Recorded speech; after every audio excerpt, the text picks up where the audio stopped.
Okay, welcome to today's verdict. I'm your host and trial attorney, David Lesh. We have two very interesting topics today. Are you a biker?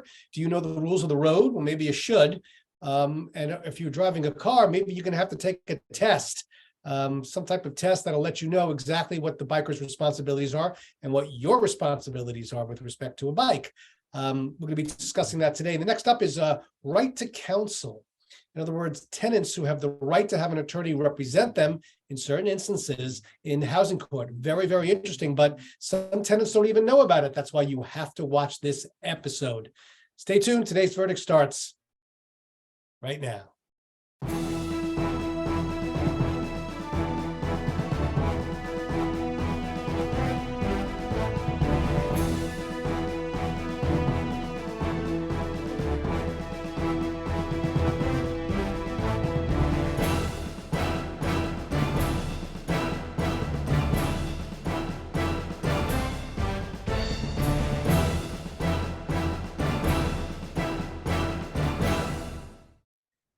Hey, welcome back to today's verdict. I'm your host and trial attorney, John Orcutt, the director of advocacy from Bike New York. John, thanks for being My pleasure. here today. Great to be here.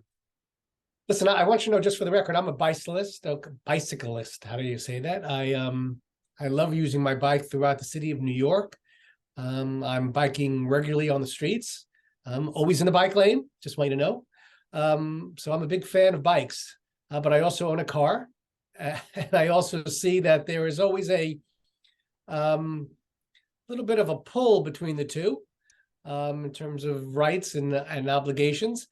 When I took an exam years ago to learn how to drive, I don't remember being asked any questions about rules of the road involving bikes. Am I correct? Yeah, most likely. I think if you went deep into the rules that they give you, you might find something, but I'm sure it wasn't on your test. So there are two different ways to get a driver's license, if I remember correctly. Both you have to satisfy. One is a written test and one is a road test. Let's start with the written test. With respect to the written test, are there questions about bicycles on there? Well, there's just been legislation signed by Governor Hochul and the state of New York that will start to work those questions into the test. And what types of questions are we talking about? I don't know exactly. But it will relate to I would guess safe passing distance for a car around a bike, whether a bicycle is permitted on the road, where they should be, those kinds of things. And it may be tricky because the city of New York has rules that are more detailed in that regard than, say, a place up, in central New York like Syracuse. What was the impetus for this bill? Basically that there's organized bike advocates who are working on these issues and see these holes in the system. I mean, one of the things that's and I think this is a good step, but I'm not sure it's going to be some kind of decisive step because. And you may remember from taking driver's ed and getting the license, it's pretty perfunctory. And if you look around the world to developed countries that have far fewer traffic deaths and crashes than we do, we're really an outlier as a rich country in terms of in the United States. It's something like per 100,000 people population, you get about 12 traffic deaths. And in a country like the United Kingdom, which is not like super bike friendly in terms of road design, it's about 4.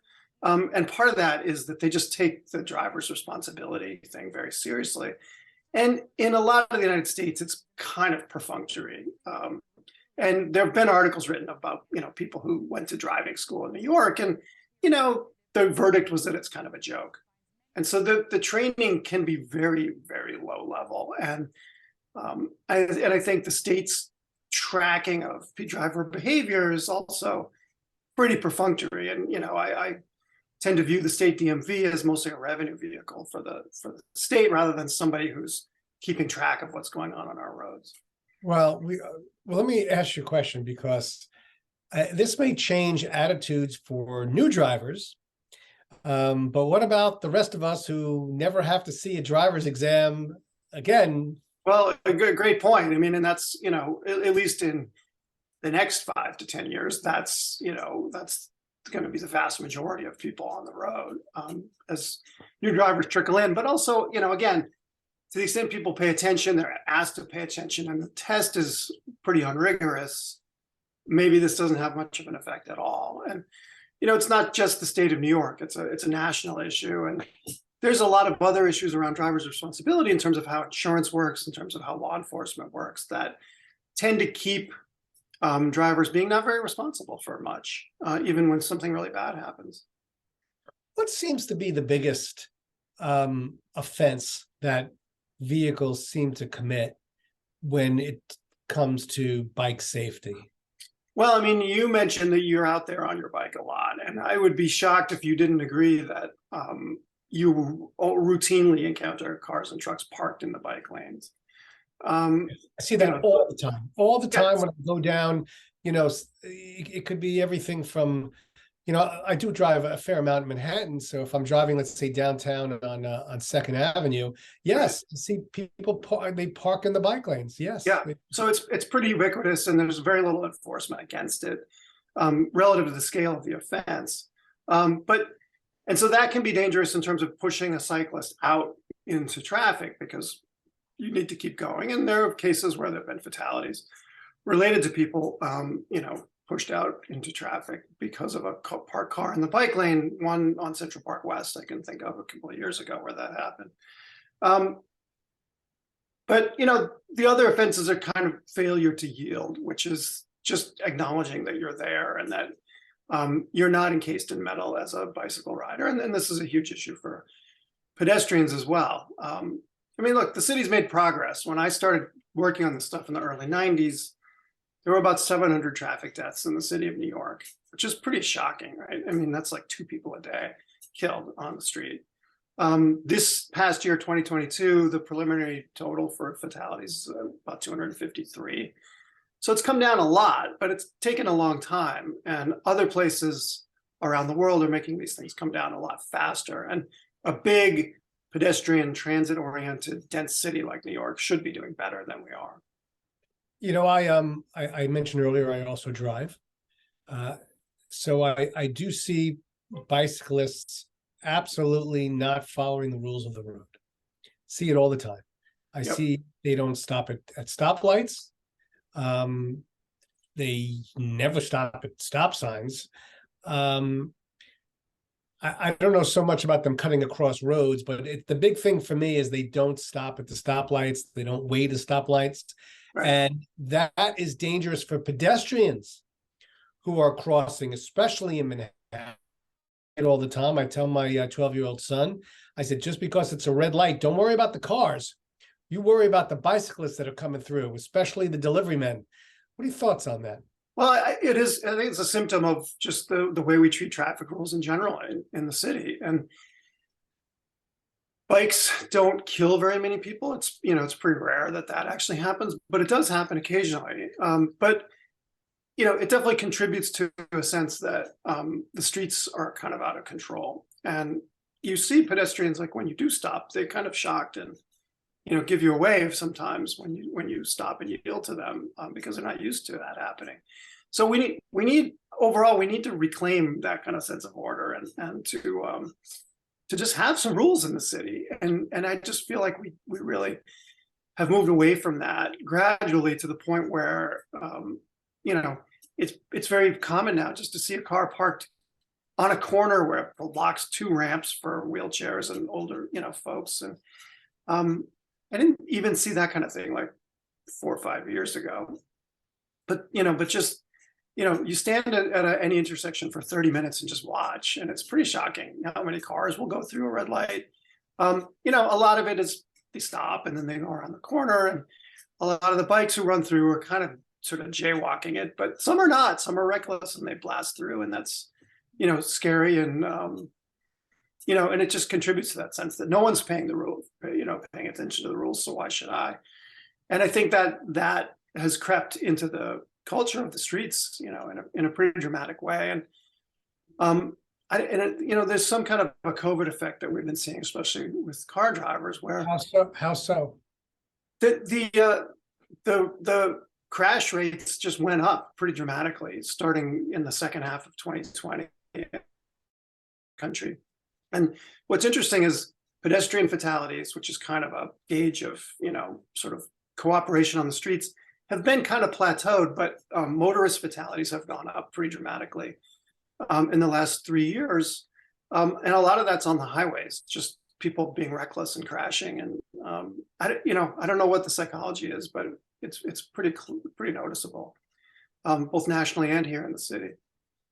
One of the things I do remember from law school is that you have rights and you have privileges, and driving was always a privilege. It wasn't a right; it was a privilege. Right.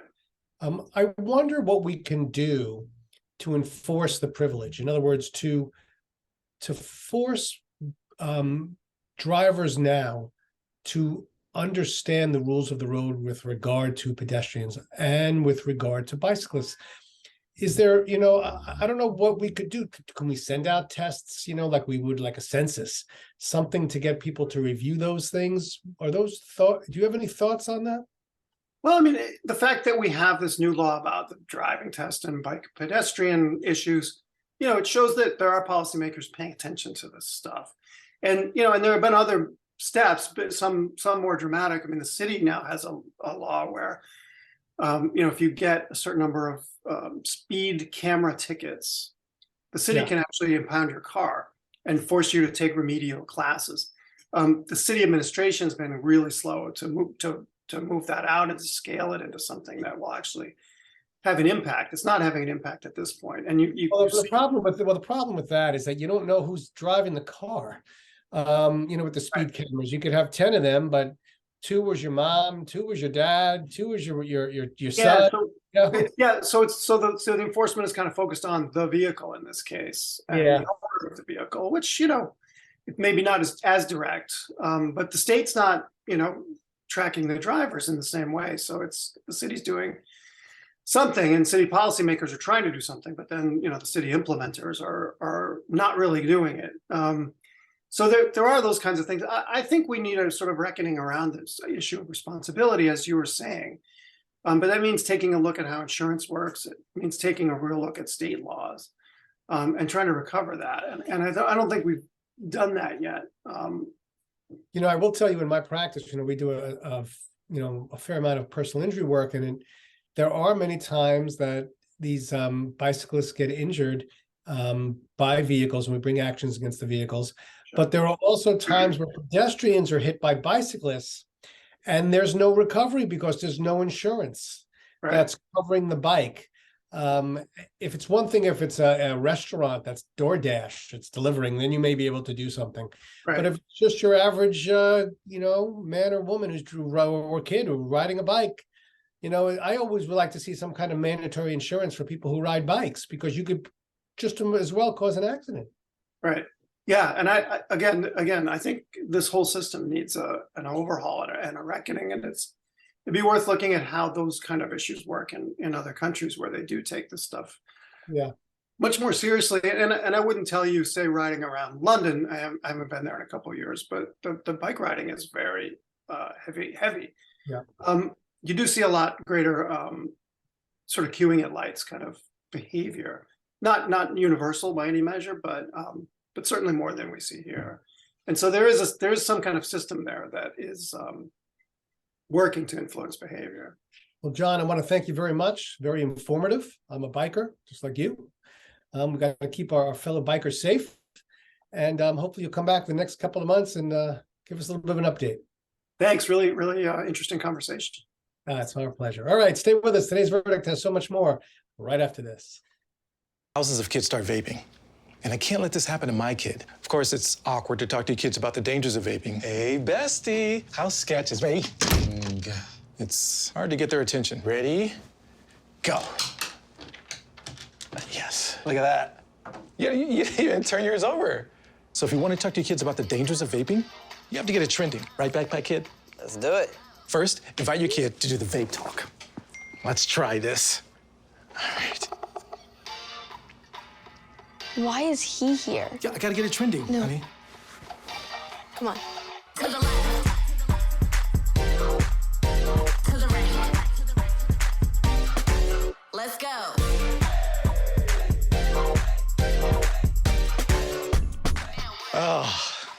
Honey, can we talk? Yeah, what's up? I see a lot of your friends vaping. Visit talkaboutvaping.org for tips on when and how to have the vape talk. ¿Qué color? Perfecto, mijo. Gracias. Thank you. What's wrong, mijo?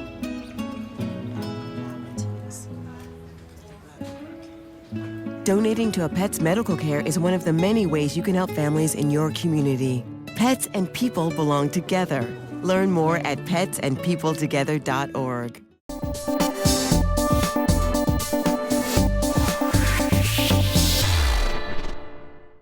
Okay, welcome back to today's verdict. I'm your host and trial attorney, David Lesh. We have with us today Altagracia Pierre Outerbridge, who's going to be discussing the right to counsel. That's how I know it, the law, with respect to tenants.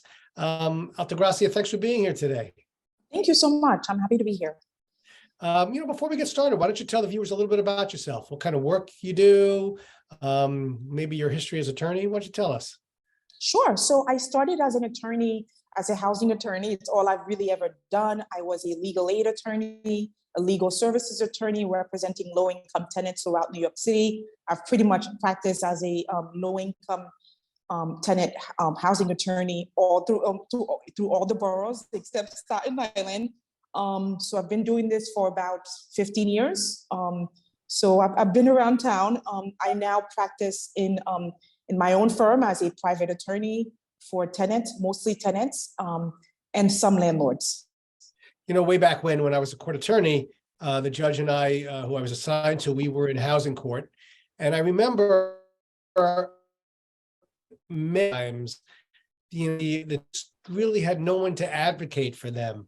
We almost had to advocate for them as a judge and as judge and court attorney because they just didn't understand. Has that been changed, or what are your thoughts about tenants who just don't seem to have anyone to advocate for themselves? Lots of thoughts. I'll say that I practiced as a legal services attorney and a legal aid attorney before the right to counsel. We changed the lay of the land and provided low-income tenants with counseling in housing court as a right. Before then, most tenants did not have an attorney, or most landlords did. So since the right to counsel passed about 5 years ago, most tenants do have attorneys. And it really evened the playing field, made settlements a lot easier, I believe, and not the other way around. Where do we find these attorneys? I mean, it's been 5 years. Are there enough of them? Because we're going to talk a second about, it doesn't look like the program is as strong as it could be. So where do we find the attorneys to begin with? Sure. Number one is calling 311 and ask to be referred to legal services or legal aid. And they would actually give you, 311 will actually give you a number to call in your borough. The other thing tenants can do the other way is to actually go to housing court. Once you go to the resource center, they'll direct you to the office of the free housing lawyers in the courthouse. I'll say that most of the courthouse offices have been eliminated since the pandemic, but a short walk from the courthouse is most of these attorneys' offices, legal aid, legal services. So there are many, many of them.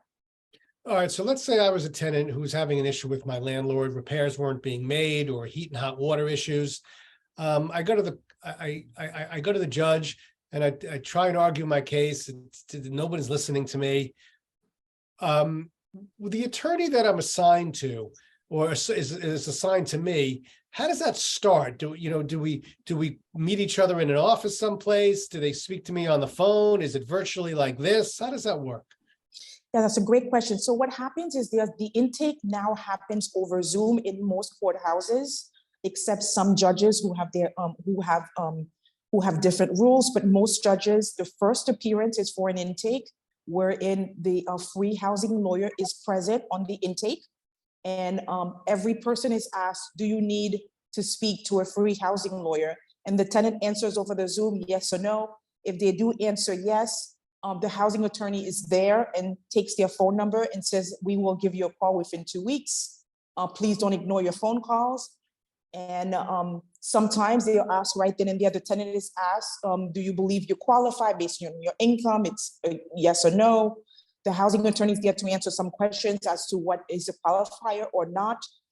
The tenant's phone number is, the tenant states their phone number right on the record during the intake appearance, and they get a call from the housing attorney within the next 2 to 3 weeks, depending on availability. And it goes on from there. At the next appearance, the attorney would appear. Okay, how do you qualify? What, I mean, I'm sure that not everybody with an income can qualify. How do you qualify? I don't know the numbers specifically because they change, but it's based on an income threshold. It is. Tenants, so tenants who receive benefits most likely qualify.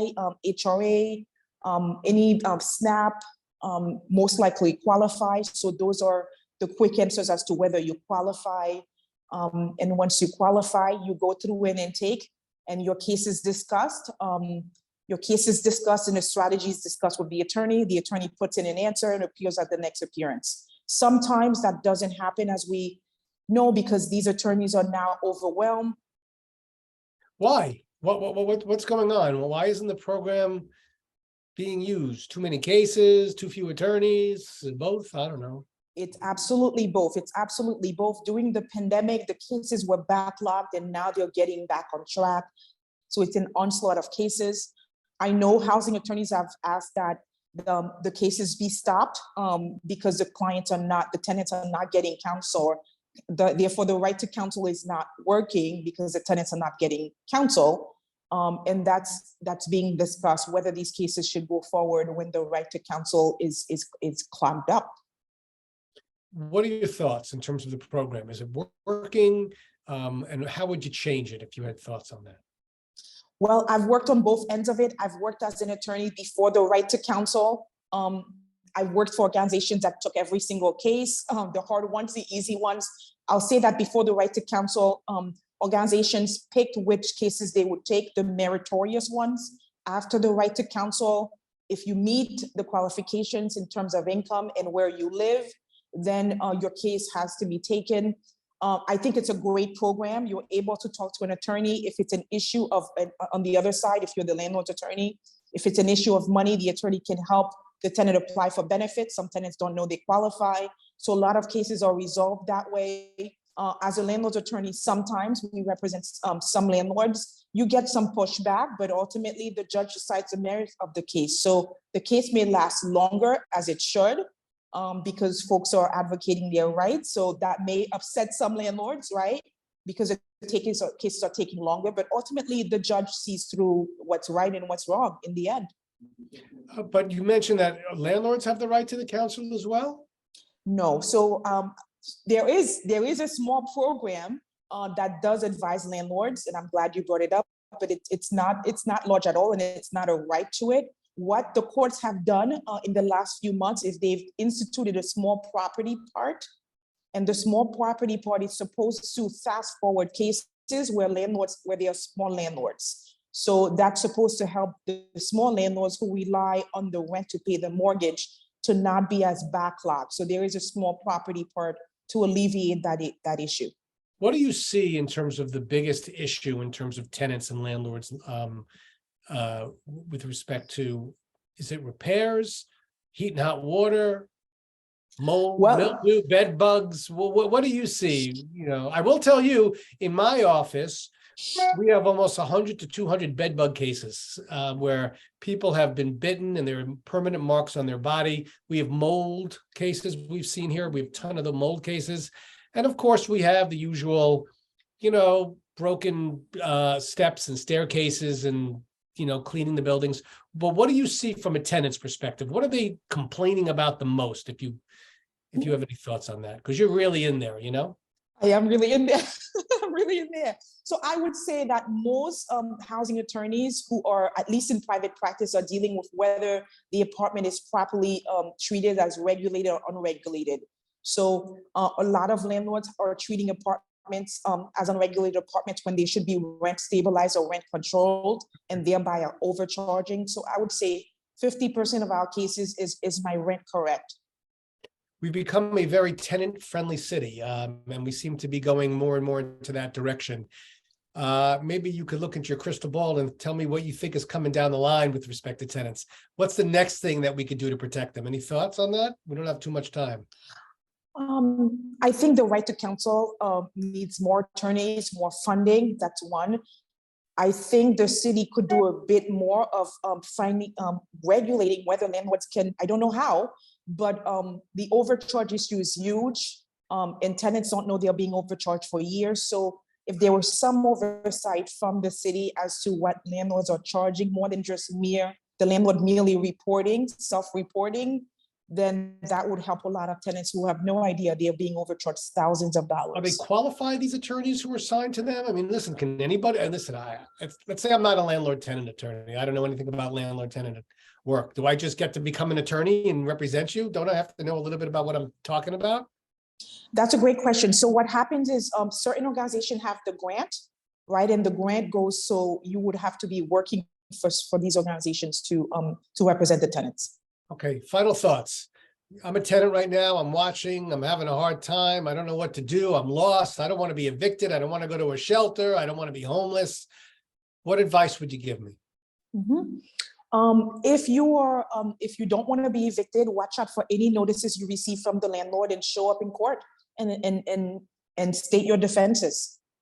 Okay, great advice. Maybe you can come back next couple of months and tell us about the right to counsel law and whether you think it's working, not working, how we're fixing it. Because we really at today's verdict appreciate attorneys like you, because you take on those types of cases and the type of work that a lot of attorneys won't do. I know that for a fact.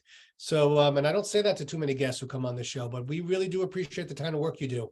I have clients who call me all the time trying to find landlord-tenant attorneys. There aren't that many. So it's really, we really appreciate the kind of work you do here. Thank you. It's definitely your niche, but it's very rewarding. Yeah, I love it. All right, well, stay with us. Today's verdict has so much more right after this.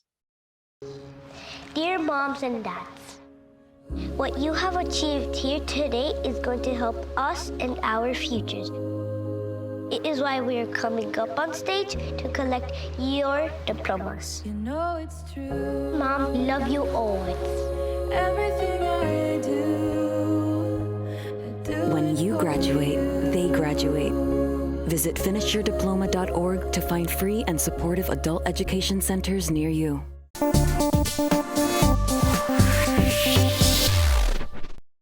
Well, that's all we have for today. I'd like to thank both our guests for joining us and, of course, you, the viewers, for watching. If you have a topic or an issue that you would like to see on a future edition of Today's Verdict, feel free to email me at davidlesh@bronxnet.org. Until the next time, know your issues, reach a verdict. See you in 2 weeks.